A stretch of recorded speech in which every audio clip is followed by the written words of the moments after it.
Atos dos Apóstolos, capítulo 3, versículo de número 6, por gentileza, está escrito: E disse Pedro: Não tenho prata nem ouro, mas o que tenho isso te dou. Em nome de Jesus Cristo, o Nazareno, levanta-te e anda. Capítulo de número 1, o Espírito Santo é uma promessa. Capítulo de número 2, o Espírito Santo é a promessa cumprida. Capítulo de número 3, a igreja se comporta como cheia do Espírito Santo. De que forma? Orando. Versículo de número 1 diz: Pedro e João subiam juntos ao templo à hora da oração, a nona. Todo judeu devoto costumava orar no templo às 9 da manhã, ao meio-dia, às 3 da tarde, a hora nona. Esses homens agora estão diante de uma nova fé, mas eles não vão usar a nova fé como desculpa para deixar de orar.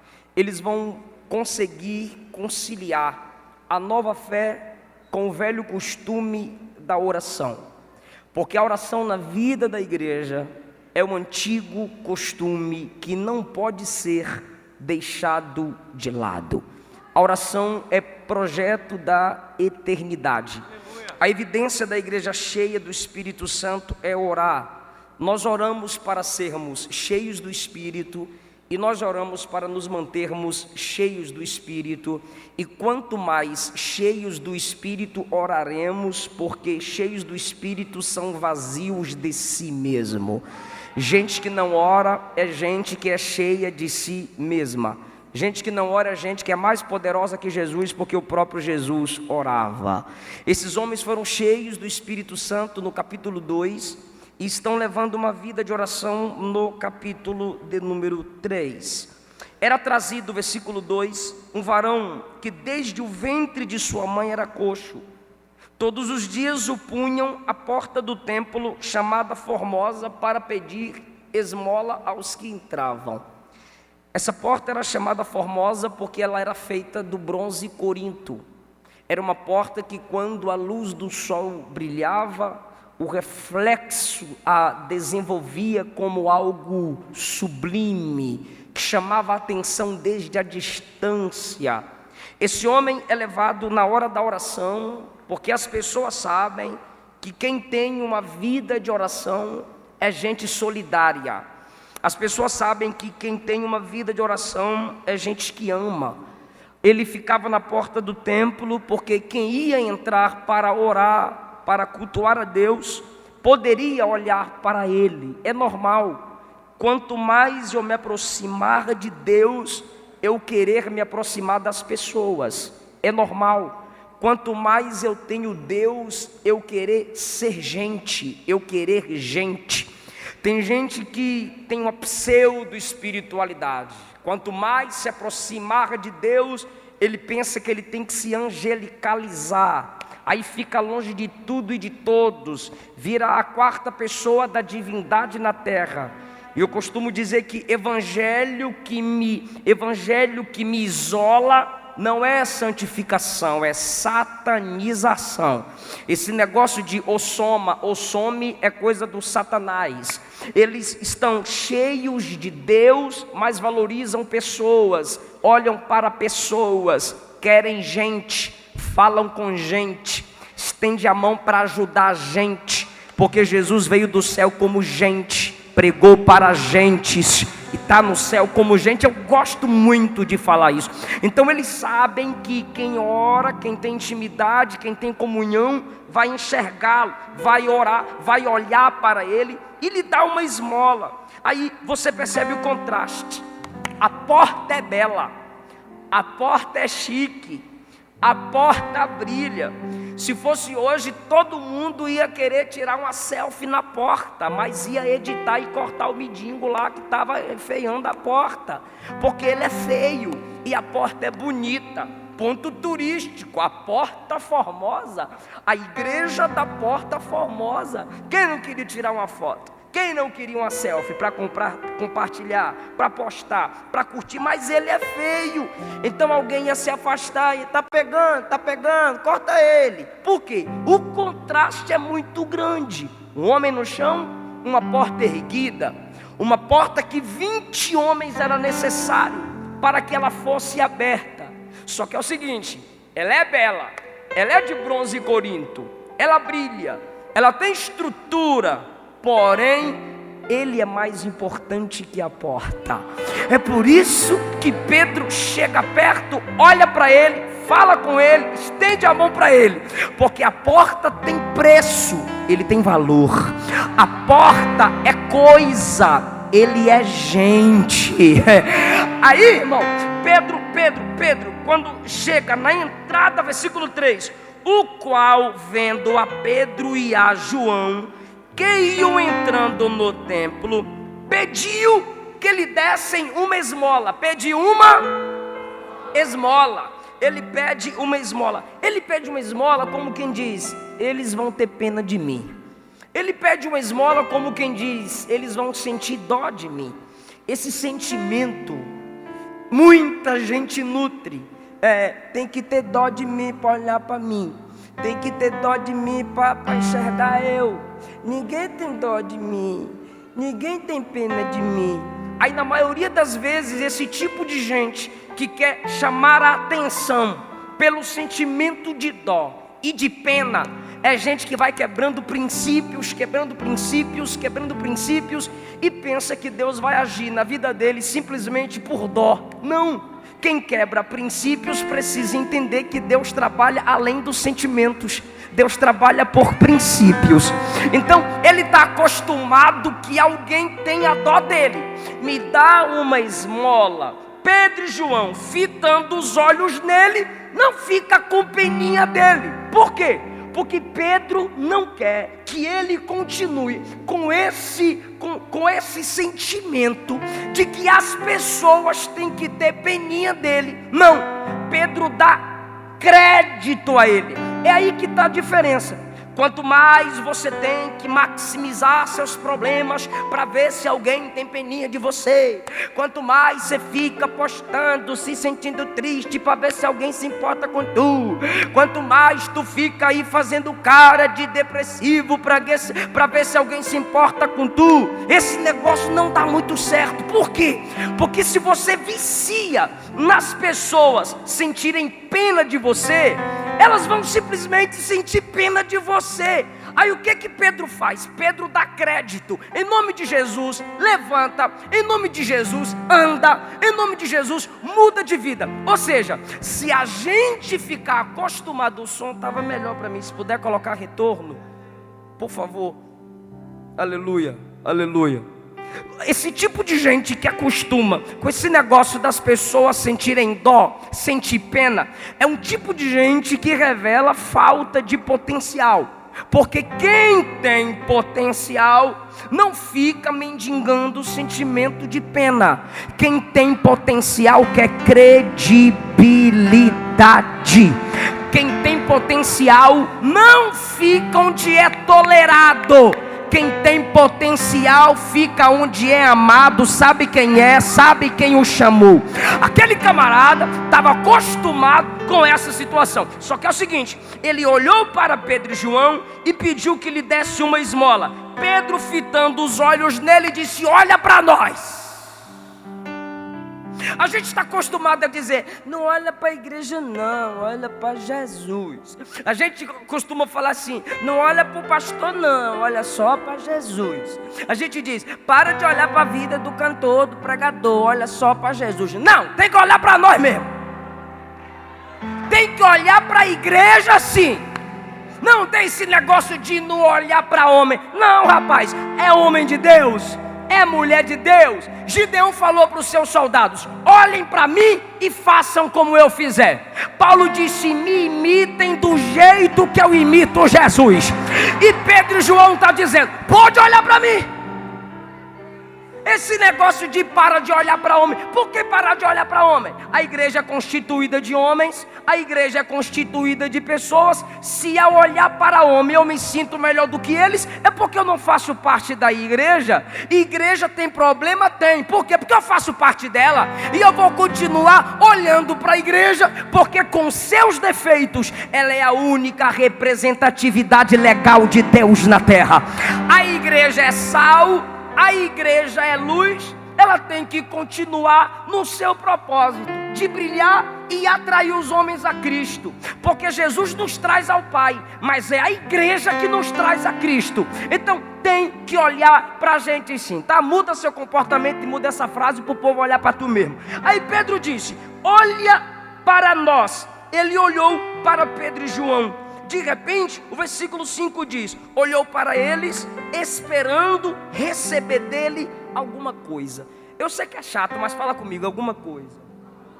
Obrigado. Aí ele quer alguma coisa. Pedro, percebendo que ele quer alguma coisa, Pedro disse: eu não tenho prata, não tenho ouro, mas o que tenho isso te dou. Em nome de Jesus Cristo, o Nazareno, levanta-te e anda. Naquela mesma hora, ali começa o processo de um milagre. Mas preste atenção que Pedro diz: não tenho prata, não tenho ouro, mas o que tenho isso te dou. Levanta-te. Aí eu me lembro da visita de Tomás de Aquino ao Papa Inocêncio. O Tomás de Aquino chegou no grande templo e o Papa estava meio ocupado, e de repente levaram ele até o Papa. Aí o Papa começou a mostrar um monte de prata, um monte de ouro, muitas riquezas. Aí Tomás de Aquino esperando ser atendido, e o Papa disse: tá vendo aí, Tomás de Aquino? Não precisamos mais falar como Pedro, não temos prata, nem temos ouro. Aí Tomás de Aquino disse: mas também não pode mais dizer levanta em nome de Jesus e anda. Existem igrejas, existem pessoas que podem dizer tenho prata e tenho ouro, mas não tem o nome de Jesus para transformar ninguém, para curar ninguém, para salvar ninguém. Tem gente que tem o nome de Jesus, em nome de Jesus levanta e anda, mas não tem prata, mas não tem ouro. E tem uns crentes que não tem prata nem ouro nem o nome de Jesus, mas tem igreja que tem prata, ouro e tem o nome de Jesus. Eu creio nessa bênção sobre a nossa vida. Pedro disse: não tenho prata, não tenho ouro, mas o que tenho, em nome de Jesus Cristo eu te dou. Levanta e anda. Por gentileza, isso aqui é só para quem está ligado. O versículo 4, Pedro disse: olha para mim ou para nós? Para de graça. Pedro disse: olha para mim ou para nós? Nós, plural. Agora perceba que quando é para curar o coxo, Pedro diz: em nome de Jesus o que eu tenho. Olhar é para nós. Se você quer observar, observe-nos. Mas a unção para curar eu sei que tenho. Você pode olhar para todos, mas eu sou responsável pela unção que eu sei que tenho. Aleluia. Você pode olhar para todos, mas eu sou responsável pelo dom que tenho. Então, por que Pedro vai falar e João não fala? É Pedro que diz olha para nós. É Pedro que diz não tenho prata. É Pedro que diz em nome de Jesus levanta. É Pedro que vai estender a mão. Primeiro, porque João era o discípulo mais novo, era o mais jovem. Pedro era casado, Jesus curou a sogra de Pedro. Talvez Pedro já tinha filhos, Pedro era mais maduro. Então diante do mais maduro, os mais jovens se calam. Diante de quem sabe mais, quem sabe menos, baixa a bola. Então João fica quietinho e quem fala é Pedro, porque Pedro tem mais experiência. Segundo, Pedro vai falar. Primeiro, eu já falei, Pedro vai falar porque ele sabe da unção que tem na vida dele. Segundo, porque João é o mais novo. Terceiro, você não vê na Bíblia João com dom de cura. Você não vê na Bíblia João curando alguém. Você vê Pedro, Paulo ministrando a cura, porque eles tinham esse dom. João não fala, João não ordena, porque esse não é o dom que está em João. Só que João tinha algo muito superior do que o dom da cura. João tinha o ministério do amor. João conseguia cuidar das pessoas. Então percebe que são diferentes. Pedro fala muito, João fala pouco. Pedro é extrovertido, João é introvertido. Pedro é para frente, João é mais na dele. Pedro é madurão, João é meio verdinho. Pedro tem audácia, João pensa mais. Só que o ministério de João é o ministério do cuidado. Jesus viu tanto isso nele que Jesus disse: cuida da minha mãe. Jesus viu tanto isso nele que ele escreve em suas epístolas: filhinhos. Então a igreja é assim, a gente se completa em nossas diferenças. Pedro e João são diferentes, mas se unem pelo mesmo propósito, que é a glorificação do nome do Senhor. Agora é o seguinte, quem lê Bíblia sabe disso. Pedro tem autoridade para dizer: levanta e anda. Mas só João tem a paciência para ensinar o coxo a andar. Porque aquele coxo nunca tinha andado. João é o camarada do discipulado. É por isso que Pedro fala e João fica na dele. Pedro tem autoridade, Pedro ordena em nome de Jesus, mas o camarada não levanta. Por quê? Por causa do versículo 7. Eu estou indo no versículo, é só para quem gosta de Bíblia. E tomando pela mão direita, o levantou. Agora o camarada vai andar. Por quê? Porque Pedro só falou. E as pessoas estão cansadas de falácia. Evangelho não é só falar. Tem gente que fala muito, mas estende a mão pouco. Tem gente que prega demais, mas a mão não se estende para nada. Pedro, que tem o nome de... Irmão, eu estou empolgado aqui hoje, hein? Dorme não, pelo amor de Deus. Pedro, que tem autoridade para dizer: levanta-te, anda, é o mesmo que tem a compaixão para estender a mão e levantar o homem. Porque unção sem compaixão é autopromoção. Pedro consegue estender a mão. Agora, eu fiquei me perguntando, e veio ao meu coração nessa manhã: por que Pedro estendeu a mão? Nesse ato de estender a mão e levantar o coxo, primeiro, Pedro está imitando Jesus. Porque Pedro viu Jesus entrar na casa de Jairo, estender a mão e levantar a menina. Segundo, era para tu dar um glória, minha esposa deu, valeu. Segundo, esse ato de estender a mão, Pedro está fazendo pelo outro o que Jesus fez na vida dele. Lembra? Lembra quando ele estava andando sobre as águas, Kemily? Ele estava andando sobre as águas, aí ele começou a afundar. Tem gente que diz que ele afundou, mas a Bíblia diz começou. Quando ele começou, Pedro era ligadão. Se fosse João, dormia mais um pouquinho, mas Pedro era ligadão. Ele começou a afundar. Senhor, me socorre. Aí diz a Bíblia que Jesus estendeu e o sustentou.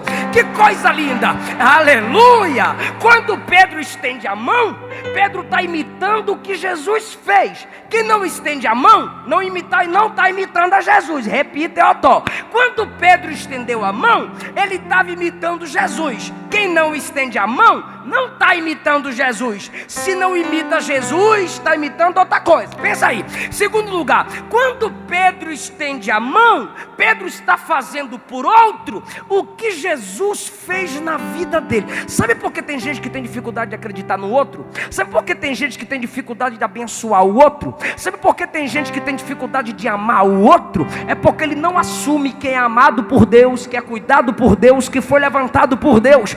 Só quem sabe o que Deus já fez na vida dele consegue fazer por alguém. Agora que é a coisa mais chique, e eu estou debaixo de uma palavra profética para a sua vida. Terceiro, por que Pedro estendeu a mão?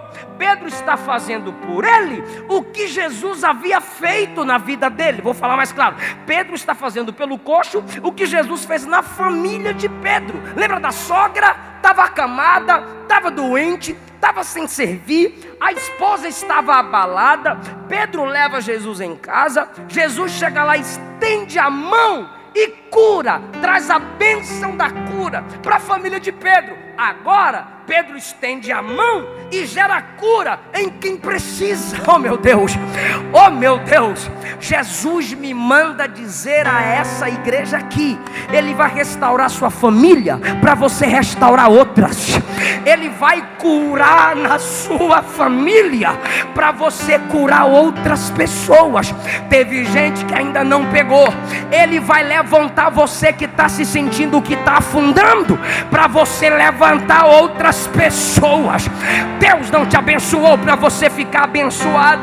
Deus te abençoou para você abençoar alguém. Eu estou profetizando: Deus vai te ungir para você ungir alguém. Deus vai te prosperar para você prosperar alguém. Deus vai te fortalecer para você fortalecer alguém. Deus vai salvar a tua casa, e através da tua casa outras famílias.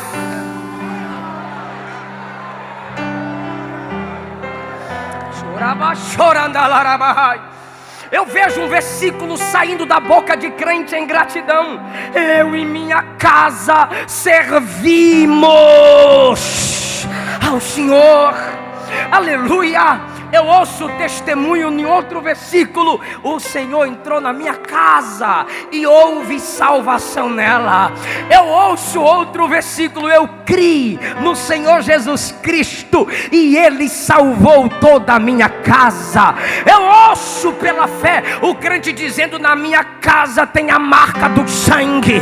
Eu ouço o crente pela fé, Provérbios capítulo 3: a maldição está na casa do ímpio, mas a bênção do Senhor está na minha casa.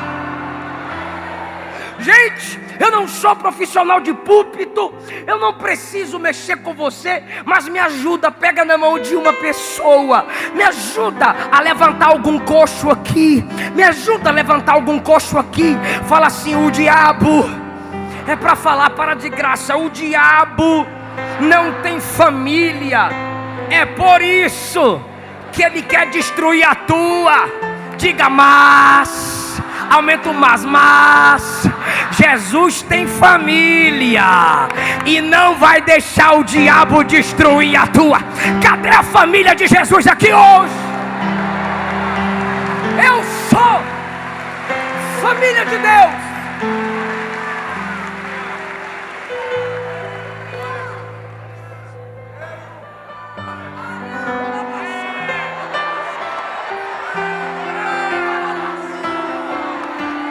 Quando Jesus levantou Pedro, Jesus já estava vendo Pedro levantando o coxo. Quando Jesus entrou na família de Pedro, Jesus já estava vendo Pedro sendo bênção para a família do coxo. Para de pensar só em você. Isso não é evangelho. Eu só posso ser cheio de Deus, da graça de Deus, para abençoar outros. Então, Pedro estende a mão porque ele está imitando Jesus, porque ele viu Jesus curar assim, porque ele está fazendo por outros o que Jesus fez na vida dele. Eu não tenho prata, eu não tenho ouro, mas o que eu tenho te dou. Em nome de Jesus, levanta e anda. Estendeu as mãos, o pegou pela mão direita e o levantou. Olha que coisa linda, olha que coisa linda. Logo os seus pés e artelhos se firmaram. Aleluia. Eu vou perguntar para a igreja: ele só queria uma? Faz melhor. Ele só queria uma? Presta atenção aqui, por favor. Eu vou falar as palavras e você vai numerar. Vou falar a palavra e você diz 1. Eu falo a segunda palavra e você diz 2. Fechou sim ou não? Então tá bom, olha só. Ele só queria uma esmola. Ok. Vou começar a falar as palavras agora. Bora lá, 1, 2, 3. Levantou-se. Se firmou. Saltou. Pôs-se em pé. Andou. Entrou no templo. Louvando a Deus.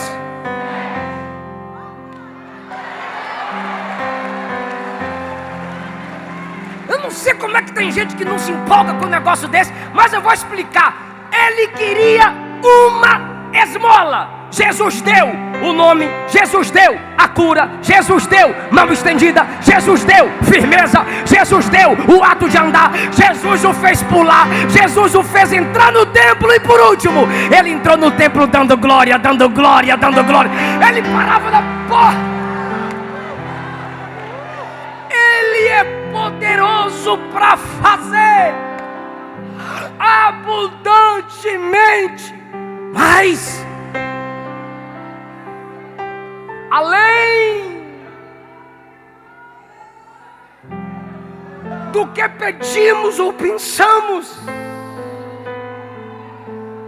Deus vai nos levar além.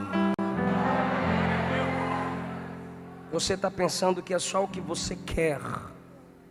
Ele vai te dar também o que Ele quer, o que você precisa. Irmão, eu criticava muito isso. Quando eu ouvia nas músicas. Mas espera aí. Olha o que está escrito, versículo 9. Todo o povo o viu andar e louvar a Deus. E o versículo 10 diz que o povo que o viu andar e louvar era um povo que conhecia Ele.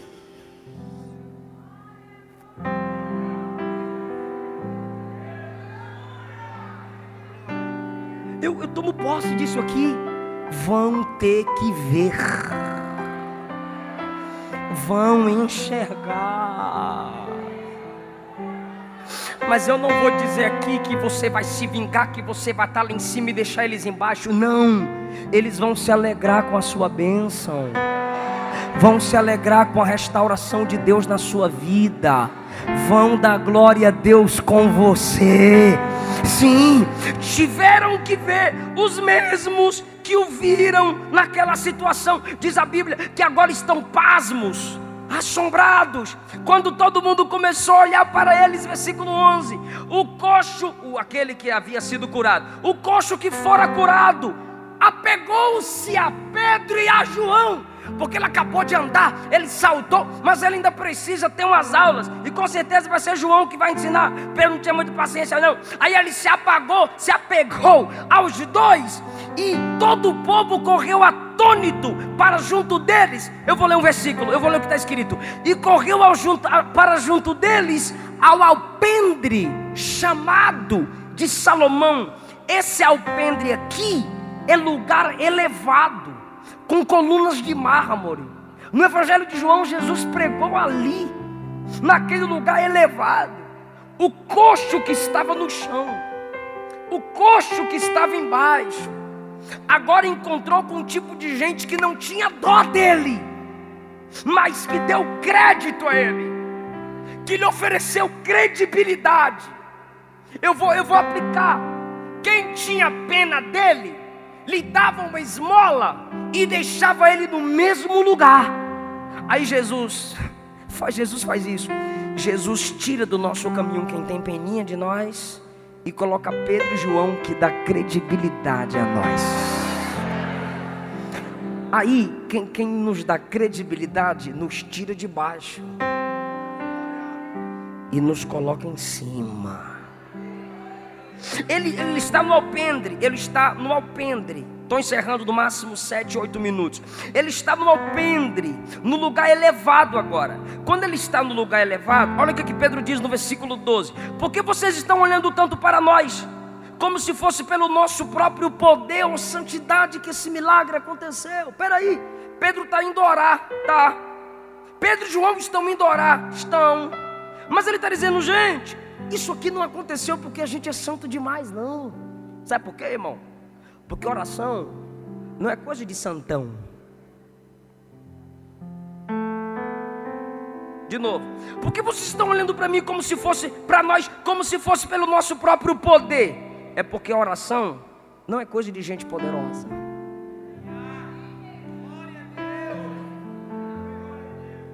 Eu tenho paciência, vou imitar João para tu entender. Pedro está indo orar no versículo 1.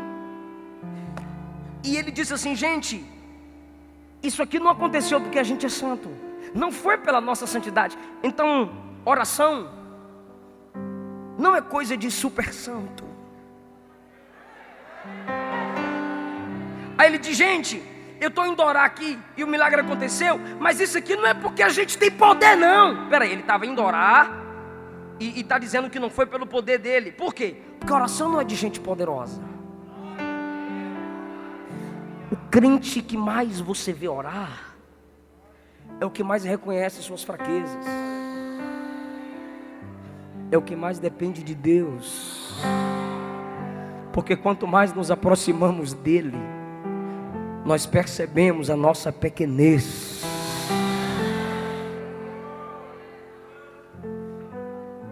Aí esses dias num grupo, um camarada detonando Davi. E se você estudar, irmão, os pecados de Saul e os pecados de Davi, tu ia preferir Saul. Porque Davi tem muita fraqueza, irmão. Mas se prepare para o que eu vou lhe dizer. Ei, quando eles estavam detonando Davi, aí eu disse assim: mas quem é o homem na Bíblia? Quem é o homem que a Bíblia mais revela orando? Aí quem lê Bíblia sabe, você chega no livro dos Salmos, e o que é que você lê escrito? Oração de Davi. Oração de Davi. Oração de Davi. Oração de Davi. Oração de Davi.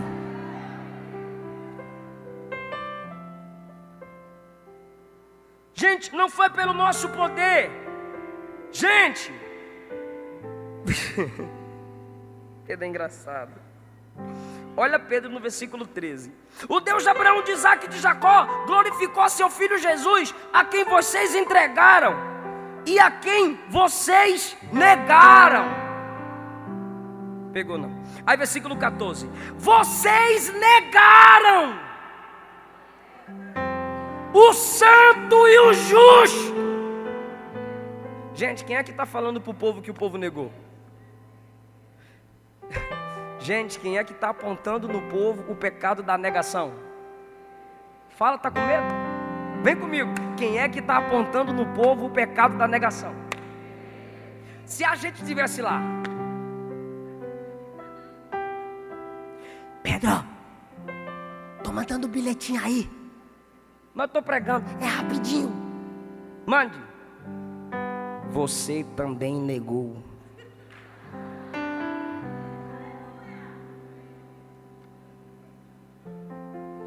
Muda o tópico. Passa para outro tópico. Você está pregando contra aquilo que você praticou. Lê aí. Você também negou. É isso? Alguém vai gritar da multidão e vai te vergonhar. Você também negou, Lê. É Pedrão. Se fosse eu.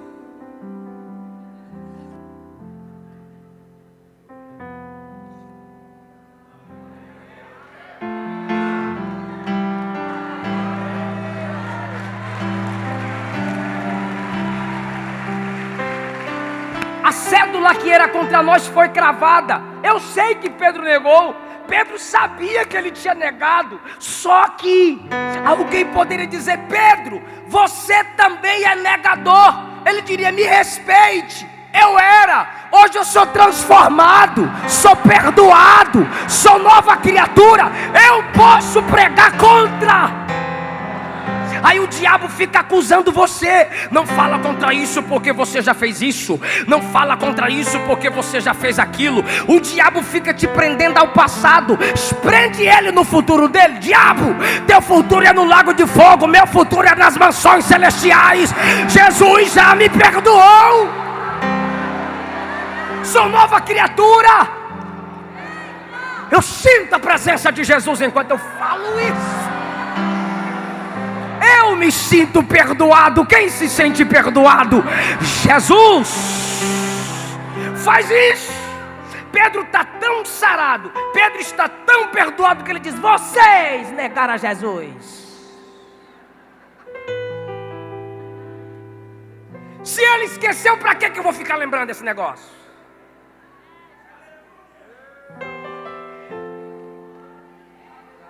Aí no final do sermão ele diz: vocês não querem o refrigério da presença dele também não? Olha, refrigério. Agora, que coisa linda, que coisa chique, a Bíblia é muito top. O pregador, olha o equilíbrio desse pregador. Ele começa afrontando, mostrando, dizendo: vocês negaram, vocês pecaram. Agora, olha o que ele diz no versículo 26. Ele ressuscitou e veio a nós para vos abençoar e desviar de cá. Olha só por que Pedro está falando contra a negação. Se tu não pegar, sua mente está devagar. Não. Eu vou te dar uma chance. Olha só, por que Pedro está pregando contra a negação? Ele negou, mas por que ele está pregando contra a negação? Porque ele crê no que ele prega no versículo 26. Ele foi ressuscitado para nos abençoar, desviando de nós as nossas iniquidades. Ele tirou de mim, Ele afastou de mim. Acabei.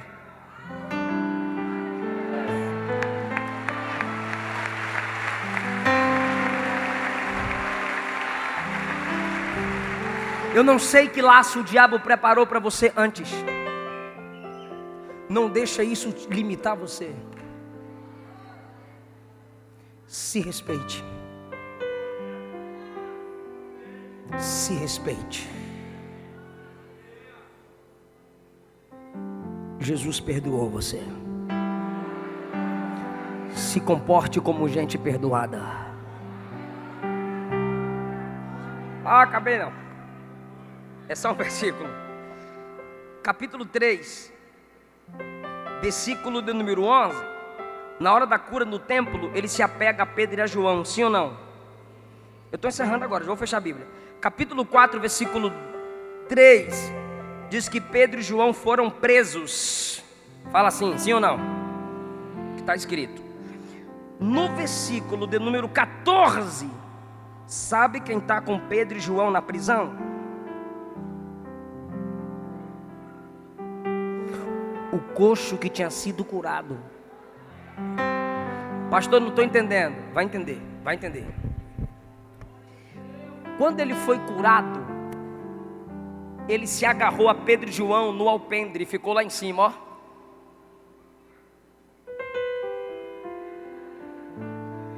Enquanto o povo aplaudia, como: ei, coxo, cadê você? Eu vim aqui só para te ver.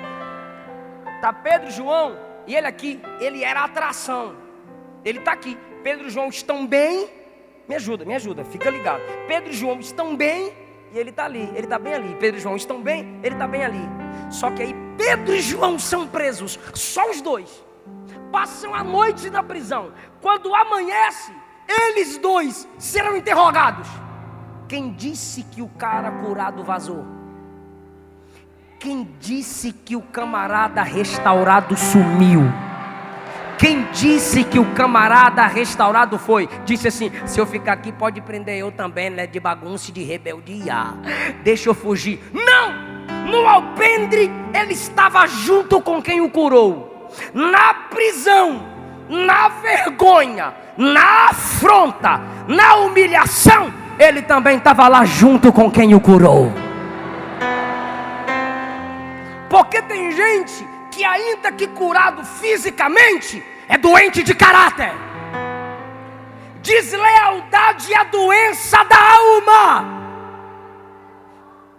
Se você está sendo tratado por alguém, se você está sendo curado por alguém, corre o risco de você crescer mais do que ele. Se eu cuido de alguém, se eu acredito em alguém, esse alguém pode ser melhor do que eu. Mas o fato de ter a possibilidade dele ser melhor do que eu, não pode gerar nele o sentimento de que é melhor do que eu. E aí, no alpendre está comigo, na hora da prisão, vaza. Quantas vezes você já ajudou alguém, acreditou em alguém, sarou aquela pessoa, investiu naquela pessoa, deu honra, deu nome, colocou tua mão, colocou teu nome, mas quando a porta fechou, você viu que o problema era no caráter. Aprenda com esse homem. Não abandone seu líder que colocou a mão em você e disse: é presbítero, é pastor, é obreiro. Porque hoje você sai falando mal dele, então tudo que ele é, você está dizendo que ele é, você é também. Por quê? Porque você está debaixo da unção que ele colocou sobre a sua cabeça. Você está debaixo da credibilidade que ele te deu. Por quê? Porque você está falando de alguém que acreditou em você, que investiu em você, que pôs a mão na tua cabeça. Que Jesus sare o nosso caráter. Agora, se você investiu em alguém, acreditou em alguém, abençoou alguém, e esse alguém nas prisões da vida virou as costas para você, e você diz: não acredito mais, não faço mais, para com isso. Você não depende das gratidões humanas para cumprir a chamada divina. Quem te chamou foi Deus. Quem te garante o sucesso na chamada é Deus. Obrigado, meu amigo.